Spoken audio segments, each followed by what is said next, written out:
Hello everyone, welcome to Advait education. आप सभी का स्वागत है। और जैसा कि आप पीछे देख सकते हैं कि आप लोगों के लिए स्पेशली यहाँ पर कोर्स जो है लॉन्च कर दिया गया है। ATC airport authority of India के द्वारा एक बेहतरीन पोस्ट आया हुआ है। और यदि अभी आपने कोर्स बुक नहीं किया है तो बिल्कुल बिना किसी देरी के हमारा कोर्स जो बुक कर लीजिए। अमन सर आपको बताएंगे कि इसकी प्राइसेस और लास्ट डेट क्या रहने वाली है। जी सर, अगर प्राइस की बात करें तो ये 15 जून तक आपको ये मिलने वाला है। कितना? तो 3500 रुपये में। और इसका वैलिडिटी जो आप अभी यहाँ पर 6 मंथ्स देख रहे हैं ना, इसमें भी आपको प्रॉफिट होने वाला है। क्यों? क्योंकि ये कर दिया गया है 1 साल के लिए, क्या बात है, 1 ईयर के लिए कर दिया गया है सर। बहुत बढ़िया। मतलब अगर आप प्रिपरेशन कर रहे AAI ATC का, तो आप मत सोचिएगा कि ATC ही है। अगर एक ऐसा होता है ना सर कि बच्चे एकदम सोच लिए कि 6 महीने में हम लोगों को बस ये कोर्स कंप्लीट हो जाएगा, इसके बाद भी अगर कोई एग्जाम को हम लोग फॉलो कर रहे हैं तो कुछ होगा नहीं। क्यों सर? तो वही मैं बोल रहा हूँ कि यार देखो, अगर आप लोगों को लगता है ना कि सर ये तो डेफिनेटली है कि कोर्स मतलब ये जो पोस्ट जो आएंगी जी 1 साल तक तो वेट कराएंगे नहीं। एकदम। होने के बाद मतलब बच्चों को ये लगेगा सर हम क्या करें, मतलब आगे क्या हमारे करें? पास 4-5 महीने खाली पड़े, हम क्या करें। तो भाई साहब आप उसको ना आपके आने वाले कोई भी एग्जाम रहेगा ना उसमें यूटिलाइज कर सकते हो। जी अब जैसे उदाहरण के तौर पे सर हम कुछ आज क्वेश्चन करने वाले हैं क्या, हाँ इनको सर, दिखाते हैं थोड़ा सा बच्चों एकदम। को। ये नहीं लगना चाहिए कि खाली प्रमोशन करने के लिए आगे करके। हाँ सर। चलिए तो सर आज हम जैसे ये क्वेश्चन डील करने वाले हैं। तो ये जब क्वेश्चन हम डील करेंगे सर, जी तो ऐसा नहीं है ना कि ये सिर्फ एडीसी के लिए बना हुआ है। नहीं। भाई ये जो टॉपिक है ये एकदम कॉमन टॉपिक है। जीएस जब हम पढ़ते हैं, जीएस का मतलब ही होता है सर सामान्य अध्ययन, मतलब ऐसा स्टडी जिसको कोई भी एक आम आदमी या फिर एक आम स्टूडेंट उसको पढ़ के बना सकता है। सही बात। एक विशिष्ट अध्ययन नहीं है, स्पेशल नहीं है, ये एक सामान्य, नाम ही सामान्य, नाम ही जनरल स्टडीज है। तो सर एक क्वेश्चन आया है, इसको हम डील करेंगे। हाँ ना सर। और जैसे कि सर ने बोला कि भाई आप कोई भी आने वाले समय में कोई भी एग्जाम दोगे तो उसका अवश्य आपको फायदा यहाँ पर मिलने वाला है। तो सर क्वेश्चन क्या बोलते जरा पढ़िए, बताइए जी, बच्चों को। क्वेश्चन यहाँ पर बोल रहा है कि the name Hindu was coined through Persian language from a Sanskrit word meaning dash. First option belonging, second option Sindhu the river Indus, cultured and a particular religion. Sir Hindi वाला। चलिए तो यहाँ पर बोला जा रहा है कि जो हिंदू नाम है फारसी भाषा के माध्यम से संस्कृत के किस शब्द से गढ़ा गया है। ऑप्शन दिया गया है संबंधित यानी कि बिलोंगिंग, सिंधु नदी है, या संस्कृत है एकदम प्योर संस्कृत है, या फिर आपका एक विशेष धर्म किसी एक पर्टिकुलर रिलीजन से संबंधित है। तो सर क्वेश्चन एकदम प्यारे ही प्रश्न है। एकदम। और मुझे ऐसा लगता है कि जो बच्चा यदि इसको नहीं भी पढ़ेगा, मतलब सपोज उसने कभी पढ़ा नहीं है जी हिस्ट्री में, वैसे हिस्ट्री कौन पढ़ाने वाला है, आप या मैं? सर आप पढ़ा रहे जी जी हैं। बिल्कुल। तो भाई अमन सर भी जीएस के सारे सब्जेक्ट पढ़ाते हैं, लेते हैं, है ना। जी तो हमने सोचा कि ये जो सब्जेक्ट है, ये जो हाँ, क्वेश्चन आया है उसको थोड़ा सा हम कॉमन तरीके से डील करें, देखते मैं हैं। सब कर देना इसे। बिल्कुल मैसअप मैसअप जैसे आप लोग सुनते हो ना, ओल्ड आपके 90s और अभी के सॉन्ग्स, वैसे ही हम लोग सोच जी रहे हैं कि आज मैसअप किया जाए। करेक्ट। तो सर इस क्वेश्चन को अपन स्टार्ट करते हैं। बेसिकली ये जो क्वेश्चन आया हुआ है एटीसी 2021 का, 2021 का, जूनियर एग्जीक्यूटिव का, है ना। और प्रश्न है बड़ा प्यारा ही, बच्चे आप लोग देख के समझ जाओगे कि ये जो हिंदू वर्ड आया है, हिंदू जो शब्द है उसका मीनिंग क्या है। तो सर मुझे ये तो पता है कि इसका आंसर सिंधु नदी है। जी आप स्टार्ट करिए कि ये एक्चुअली हुआ कैसे, मतलब आया कैसे, प्रोनाउंसिएशन का क्या खेल जी था, सर। जी सर। क्या जो चीजें थी, आप थोड़ा सा इसके बारे में बताइए, हाँ फिर हम सर, तो आगे थोड़ा बढ़ते सा डील कर देते हैं बच्चों के हैं। साथ में। हाँ हाँ ऑप्शन ऐसे सर बता ही दिए कि ऑप्शन नंबर क्या हो जाएगा, ये हो जाएगा बी। बिल्कुल। मतलब सिंधु, सिंधु नदी के बारे में ये बोला जा रहा है। चलिए सर थोड़ा सा डील कर देते हैं। हाँ हाँ ये ऑप्शन आप लोगों को नोट कर लेना है, ऑप्शन बी। ठीक है। अब देखिए क्या हुआ है। होता क्या है कि जितने भी आक्रांता लोग थे ना, जितने भी भारत में इन्वेड करने वाले लोग थे ना, जितने भी ईरानी लोग आए थे ना, वो सारे के सारे ईरानियन लोग क्या बोलते थे, वो लोग स को पढ़ते थे ह, स को पढ़ते थे ह, और ध को पढ़ते थे द। ठीक है। मतलब जैसे आप लोग एक मूवी भी देखे होंगे, मैं ध को द बोलता हूँ, मैं ल को ल बोलता हूँ, सुने होंगे ना। तो वैसे ही वो स को ह पढ़ते थे और ध को द पढ़ते थे। अब ये सिंधु जो था, तो आप लोगों को पता है कि भारत में अगर हम लोग मान लेते हैं ये एक डायरेक्शन को ले रहे हैं, ठीक है। आपको पता है नॉर्थ है, साउथ है, ईस्ट है और वेस्ट है। जनरल इतना सबको ही जानते हैं, इसलिए इसको कोई हम तिगड़म नहीं लगा रहे। ठीक। अब देखिए इस तरफ में अगर देखा जाए तो क्या है, इस तरफ में द ग्रेट हिमालयाज है। कोई भी इन्वेडर इधर से आ सकता है क्या? नहीं। सर इधर में क्या है, तो इधर में हो जाता है BOB, इधर से भी इन्वेडर नहीं आ सकते। सर इधर में क्या है, तो इधर में हो जाता है IO, इंडियन ओशन, इधर से भी नहीं आ सकते। सर इधर में क्या है, तो इधर में हो जाता है हम लोगों का अगर देखा जाए तो अरेबियन सी, इधर से भी नहीं आ सकते। तो सर खुला कौन सा पार्ट दिख रहा है? सर ये वाला पार्ट, मतलब नॉर्थ वेस्ट वाला जो पार्ट है ना, वो आपको खुला दिख रहा है। तो जितने भी ईरानियन लोग आते थे ना, वो इस वाले डायरेक्शन से आते थे। अब इस वाले डायरेक्शन में एक सबसे इंपॉर्टेंट जो नदी मिलती है, जो कि इधर से निकल करके ऐसे होते हुए ये जा करके गिर जाती है कहाँ, अरेबियन सी में। अभी कुछ कुछ हम लोग स्पेशल टर्म भी बताएंगे, क्यों सर? हाँ, तो ये नदी जो है ना बहुत ही इंपॉर्टेंट नदी है, सबसे बड़ी नदी में भी आप लोग काउंट कर सकते हैं, ठीक है। अगर जैसे हम लोग इंडिया में गंगा नदी को लेते हैं 25-25 किलोमीटर में, अगर भारत और पाकिस्तान दोस्त एक ही होता, एक ही रहता, ठीक है, तो ये गंगा से बहुत बड़ी नदी है, अप्रोक्स 3600 अगर हम लोग लेते थे ना किलोमीटर में, तो ये हो जाएगी, ठीक है। तो ये स को ह बोलते थे, मतलब सिंधु नदी वाला एरिया को इनको पार करके आना पड़ता था। मतलब ये सिंधु से क्या हो गया, सिंधु लिखते हैं तो सिंधु से ये क्या हो गया, सिंधु से हो गया हिंदू, ठीक है। मतलब ये हिंदू का प्रयोग करने लग गए। स को ह बोलते थे और ध को क्या बोलते थे, ध को द बोलते थे। मतलब सिंधु से हो गया हिंदू। और अब ये बात ऐसा हो गया ना, तो ये हिंदू बोलने लग गए और हिंदू से सर हिंदुस्तान भी बोलते हैं, है ना सर? यस यस, बताएंगे। हाँ जी बिल्कुल। तो एक्चुअली यहाँ पर हुआ यूं, जैसे सर ने बताया कि भैया ये जो नाम सिंधु जो है ये यहीं से आया हुआ है, राइट।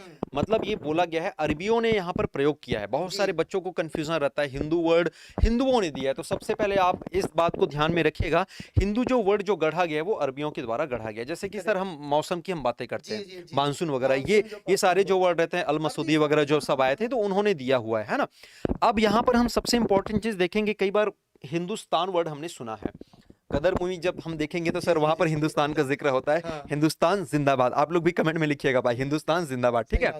तो हिंदुस्तान का अर्थ क्या हो या फिर हिंदुस्तानी क्या होता है? तो सर यहाँ पर एक्चुअली ना स्थान को, ये जो स्थान रहता है सर, तो इन लोग थ भी नहीं बोलते थे, इन लोग त वर्ड यूज करते थे। तो इन लोग बोलते थे स्थान या लवल हबीबी, ऐसे जो इन लोग वर्ड यूज करते थे, तो थ वर्ड यूज नहीं करते थे जनरली। जैसे बताया ना, ध की जगह इन लोग द करते थे। यानी कि जो DH वाला हो गया, सिंपल डी बोल दिया इन्होंने, TH वाला हो गया तो सिंपल इन्होंने टी बोल दिया। इस प्रकार से साउथ में उल्टा होता है। साउथ में देखना सर, जैसे अगर संगीता लिखना है तो संगीता संगीता होता है ना। यदि दारणी लिखना है तो धारणी, ऐसा मतलब डी की जगह DH, जैसे टी सर की का नाम भी अगर तरुण लिखना थरुण बोल देंगे, हाँ एग्जैक्टली वैसा वो चीज होता है। तो इन्होंने स्थान को स्थान बोलना स्टार्ट किया। अब यहाँ पर क्या हो रहा है, हिंदू एक प्रकार के क्या हो गया, वो रिवर वाला रेंज हो गया, और इसके किनारे रहने वाले लोग, ये क्या हो गया आपका, हिंदुस्तानी हो गया। मतलब इस एरिया को बोला जाने लगा हिंदुस्तान। हाँ सर, और बच्चे यहाँ पे रिलेट कर देते क्या कोई धर्म वाले हैं? नहीं तो नहीं इसको सर कुछ प्रकाश डालेंगे। बिल्कुल। एक्चुअली क्या होता है ना, रिलीजन जो है, यानी कि हमारा जो हिंदू रिलीजन जिस पे हम बातें करते हैं, सनातन, एक्चुअली सनातन धर्म है, वो हिंदू नहीं है। हिंदू जो बाद में यार इसको दिया गया है, मतलब ये लगभग 1000-1200 साल की बातें होंगी, तो उसके पहले भी ये एग्जिस्ट करते थे।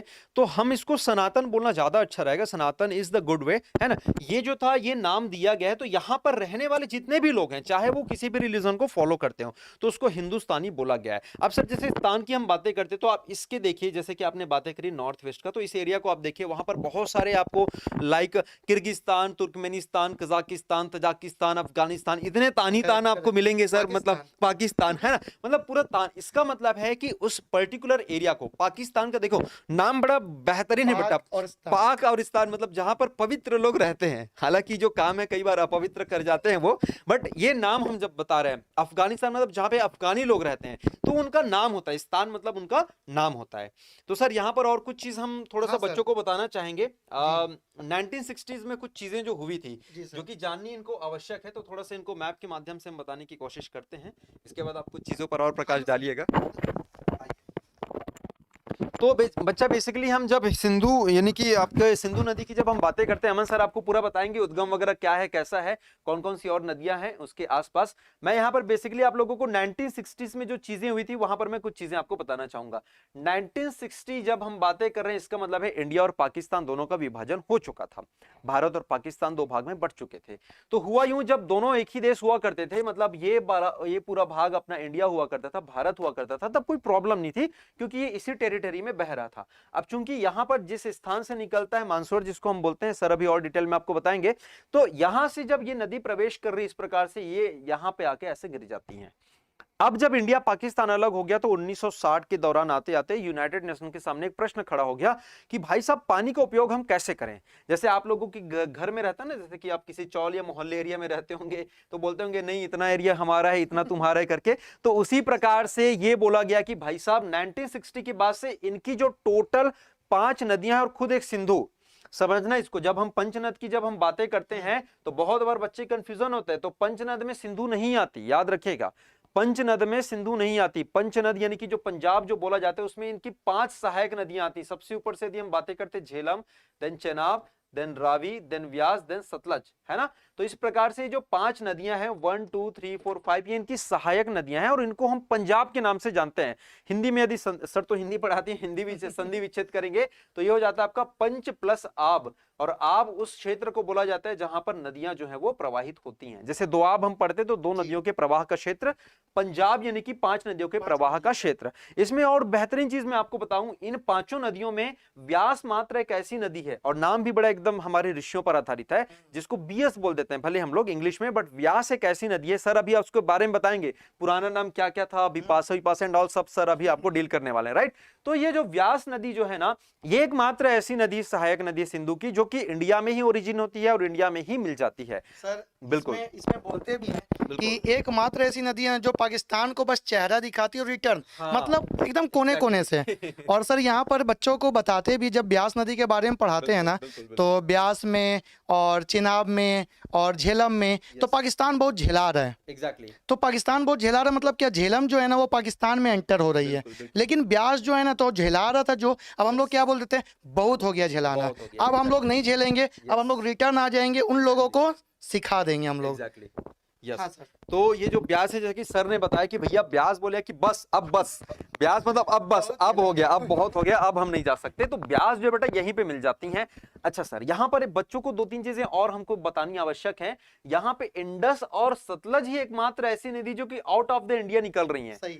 यानी कि भारत के बाहर वाले टेरिटरी से निकल रही हैं। दोनों ऊपर वाली नदी और सबसे नीचे वाली नदी, बीच की जो 4 नदियां, ये सारी की सारी नदियां आपको इंडिया में ही मिलेंगी। जैसे कि यदि यहाँ पर हम बातें कर लेते हैं, झेलम जो है आपको वेरीनाग के आसपास से मिल जाएगा। चिनाब की यदि हम बातें करते तो ये आप लोगों का तांडी के निकट चंद्रभागा के नाम से मिल जाती है ना, ये बिल्कुल यहाँ से फ्लो होती हुई निकलती है। व्यास की हम बातें करते तो व्यास कुंड से निकल जाता है। ऐसे रावी की यदि हम बातें करेंगे तो यहाँ पर कुछ पहाड़ियां हैं, अंबा करके कुछ पहाड़ियां रहती है, और चंबा वाली जो रेंज रहती है वहां से होकर निकल जाती है, रोहतांग के पीछे से निकल जाती है। वैसे ही सतलज की यदि हम बातें करते हैं तो सर अभी बताएंगे 3 जो मेजर इंडियन रिवर्स हैं या फिर बड़ी नदियां हैं जो कि इंडियन रिवर सिस्टम के अंतर्गत आती हैं, वो तीनों के तीनों का उद्गम स्थान एक ही जगह यहाँ पर आपको मिलने वाला है। तो 1960 की जो मैं आपको बातें कर रहा था, 1960 का जो सिंधु समझौता हुआ था, इंडस वाटर ट्रीटी, इसके तहत यह बोला गया कि ऊपर की जो 3 नदियां हैं सिंधु, झेलम और चेनाब, इसके 20% वाटर का भाग जो है इंडिया यूज कर पाएगा और 80% वाला जो पार्ट है वो कौन यूज करेगा, पाकिस्तान यूज करेगा। सेम फिर बोला गया, अच्छा बेटा 20 उसको दे दिया, 80 हमको देते हो, हमारे हाथ क्या बचा, तंबूरा। बोलते हैं नहीं, रुको रुको जरा सब्र करो। तो नीचे की जो 3 नदियां ब्यास, रावी और सतलज में बोला गया कि भैया 80% तुम इंडिया यूज कर लो और बाकी के जो 20 तुम पाकिस्तान यूज कर लो, मतलब हम तुमको बांट देते हैं। तो ये देखो जल को भी इन्होंने बंटवारा कर दिया, और ये जरूरी था। लेकिन हम इंडियन लोग भी कम नहीं है, हम क्या करते हैं सर, जितने भी बड़ी बड़ी नदियां दिख रही ना, ये कॉर्नर कॉर्नर में बहुत सारी, इतने सारे बैराज, इतने, और एकदम कॉर्नर में बनाते हैं जानबूझ के, ताकि क्या हो जाए सर, अभी रिसेंटली जैसे चर्चा में था, मैंने उस दिन पढ़ाया भी था, क्वार प्रोजेक्ट। क्वार प्रोजेक्ट जो बन रहा है चेनाब रिवर पर बन रहा है, तो इसे बहुत बड़े बड़े प्रोजेक्ट हैं और मैक्सिमम आपके हाइड्रल प्रोजेक्ट रहते हैं, उसमें हम लोग बांध भी बांध देते हैं और आपके उससे इलेक्ट्रिसिटी भी हम लोग निकाल लेते हैं। तो ये छोटी मोटी जानकारी मैंने दी आप लोगों को इसके बारे में। अब सर जैसे बच्चों का एक डाउट रहता है कि वेस्ट फ्लोइंग जो रिवर हैं वो डेल्टा वगैरह नहीं बनाती हैं ऐसे करके, जैसे नर्मदा, तापी एंड ऑल, इनकी हम बातें कर लेते हैं। तो सर बच्चों को वो बताना चाहेंगे कि ये डेल्टा बनाती है नहीं बनाती है, डेल्टा क्या चीज होता है, सर थोड़ा सा प्रकाश डालिए इस पर। जरूर। देखिए, अगर बात करते हैं हम लोग डेल्टा का, तो डेल्टा को तो जानते ही हैं, और जैसे अभी यहाँ पर कुछ कुछ और भी टर्म है उसको भी हम लोग करेंगे डील। डेल्टा का अगर बात करते हैं तो आप लोग बचपन से जानते हैं कि त्रिभुजाकार शेप, अगर इस शेप का कोई भी नदी फ्लो करती है भाई, तो फ्लो करेगी तो अपने साथ में क्या लेकर के आएगी, गाद, मिट्टी। तो वो मिट्टी को जो अपने साथ में लेकर के आती है ना, उसके बाद वो मिट्टी को जैसे ही समुद्र में मिलने जाती है तो सारी मिट्टी को बिछा देती है। वहाँ पर ये ट्रायंगुलर शेप का जो अगर कुछ बन जाता है तो वो बहुत ज़्यादा फर्टाइल होता है। ये बहुत ज़्यादा फर्टाइल वाला जो पार्ट होता है ना, जो कि ट्रायंगुलर शेप का होता है, उसी को हम लोग बोलते हैं डेल्टा। अब ये डेल्टा का अगर बात कर रहे हैं तो ये जो नदी है ना, जो कि इंडस रिवर के बारे में हम लोग पढ़ रहे हैं, ये नदी अरेबियन सी में तो मिलती है नो डाउट, लेकिन ये डेल्टा का भी फॉर्मेशन करती है। मैक्सिमम बच्चों को ये डाउट भी रहता है कि क्या साउथ मतलब वेस्ट में मिलने वाली जो नदियाँ, मतलब अरेबियन सी में, एएस में मिलने वाली जो नदियाँ हैं, क्या वो डेल्टा बनाती है कि नहीं बनाती है। तो ये नदी जो है ना, ये डेल्टा बनाती है। हम आपको एक चीज़ और बता दें कि यहीं मानसरोवर लेक से, ऐसे अभी हम लोग इंडस के बारे में देख रहे थे, यहीं पर आता है ब्रह्मपुत्र भी। तो मानसरोवर लेक में से ही निकलती है एक नदी, निकलता है बोले तो ज़्यादा अच्छा है, क्योंकि ब्रह्मपुत्र जो है ना ये मेल नाम में यूज होता है, ठीक है। तो ब्रह्मपुत्र जो है ना इंडिया की ऐसे सबसे बिगेस्ट रिवर है, और इंडिया का अगर देखा जाए बिगेस्ट, और वर्ल्ड का 4th बिगेस्ट रिवर में से काउंट होता है, ठीक है। तो यहाँ से जो निकलता है ये निकलता है चेमंग युंग दुंग ग्लेशियर से, और यहाँ पर इसका नाम जो होता है यारलांग जेंगबो जियांग जिन भी बोलते हैं, और सांगपो नाम से भी हम लोग तिब्बत में पुकारते हैं। अब यहाँ पर सांगपो मतलब बच्चों को बता दे, सांगपो मतलब होता है कि जो शुद्ध करे, है ना, मतलब जो प्योर हो बिल्कुल। और सर नाम सांगपो जरूर है, लेकिन इतना पलटी मारता है नहीं, बताइए बहुत सर ज्यादा। इसको, बहुत सही ज्यादा, बात मतलब है। इसके डायरेक्शन की जब हम सही बात है। हाँ, तो इसमें अगर हम लोग देखें यहाँ पर सतलज का भी, सॉरी थोड़ा सा हम लोग इंडस का भी देखें, तो इंडस का अगर हम लोग बात करते तो यहाँ पर एक सर बच्चों में कंफ्यूजन, और सर ये क्वेश्चन आया हुआ भी है कि अगर जब दोनों का सोर्स एक ही जगह है, मानसरोवर लेक है, तिब्बत वाला पार्ट है, चाइना वाला पार्ट भी हम लोग काउंट कर लेते हैं, तो क्यों ये दोनों नदियाँ अलग अलग डायरेक्शन में क्यों जा रही है? तो आप लोगों को एक याद रखना है, यहाँ पर एक पास है, उस पास का नाम है मरियम ला पास।